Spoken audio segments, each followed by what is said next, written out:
मैं doctor Majid, homeopathic consultant. आपका बहुत बहुत स्वागत है संकल्प homeo care infertility and kidney care centre में।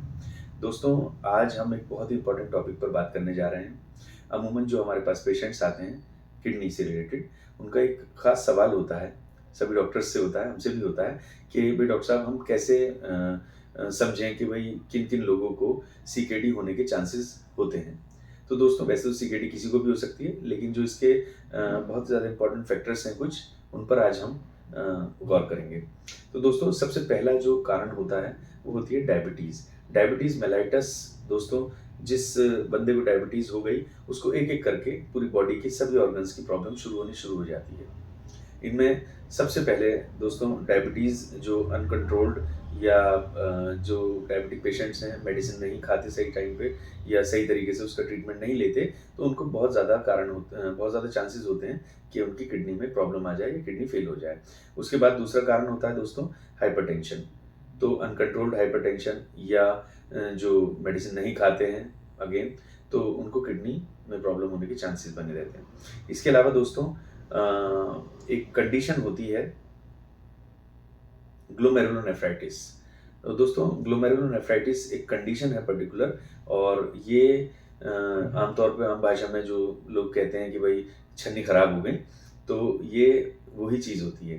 तो दोस्तों, जो नेफ्रॉन्स होते हैं उनकी इन्फ्लेमेशन हो जाती है। वो किसी भी इन्फेक्शन की वजह से हो सकती है, किसी चोट लगने की वजह से हो सकती है, बहुत ज़्यादा सर्दी की वजह से भी हो सकती है, बहुत सारे कारण हैं। लेकिन बेसिक जो कारण है वो ग्लोमेरुलोनेफ्राइटिस, इस वजह से भी सीकेडी होने के चांसेस होते हैं। इसके अलावा दोस्तों पॉलीसिस्टिक किडनी, जो हमारी किडनीज़ हैं दोस्तों, उनमें मल्टीपल सिस्ट हो जाती हैं, जिसकी वजह से किडनी खराब होने के चांसेस होते हैं। इसके अलावा दोस्तों कुछ अदर कारण होते हैं अलग से, जो कि बहुत ज़्यादा मायने रखते हैं। आमतौर पर जो लोग हेल्दी ह्यूमन बीइंग हैं, उनको किडनी की कोई प्रॉब्लम नहीं है, लेकिन उनको कभी पथरी बनती है, ठीक है ना? किडनी में उनको अगर स्टोन्स होती हैं और वो उनका इलाज सही समय पर नहीं कराते या उसको नेग्लेक्ट करते हैं, या अगर उन्होंने इलाज कराया, बहुत कम इलाज कराया, उनकी एक आधी पथरी निकल गई और उसके बाद उन्होंने सोच लिया कि भई अब हमारी सारी पथरियाँ निकल गईं, तो उनकी पथरियाँ पूरी तरीके से नहीं रिमूव हो पाती, और अगर वो अंदर रह जाती हैं तो और ऑब्स्ट्रक्शन करती हैं, तो दोस्तों ऑब्स्ट्रक्शन की वजह से भी किडनी फेल्योर होने के चांसेस बढ़ जाते हैं। अब ये ऑब्स्ट्रक्शन चाहे तो गुर्दे में पथरी की वजह से हो या यूरेथ्रल स्ट्रक्चर की वजह से हो, किसी भी वजह से ऑब्स्ट्रक्शन हो, तो दोस्तों गुर्दा खराब होने के चांसेस होते हैं काफ़ी हद तक। इसके अलावा कुछ जेनेटिक्स होते हैं, कुछ ऑटोइम्यून डिजीज़ेज़ होती हैं। इसके अलावा ओबेसिटी, लैक ऑफ एक्सरसाइज़, ये भी एक बड़ा कारण है। इसके अलावा दोस्तों यूटीआई एक इन्फेक्शन है, और यूटीआई अलग-अलग 2 तरह के होते हैं, कॉम्प्लिकेटेड यूटीआई, अनकॉम्प्लिकेटेड यूटीआई, ये भी एक बड़ा कारण है। और सबसे आखिर में दोस्तों एज बहुत ज़्यादा मायने रखती है।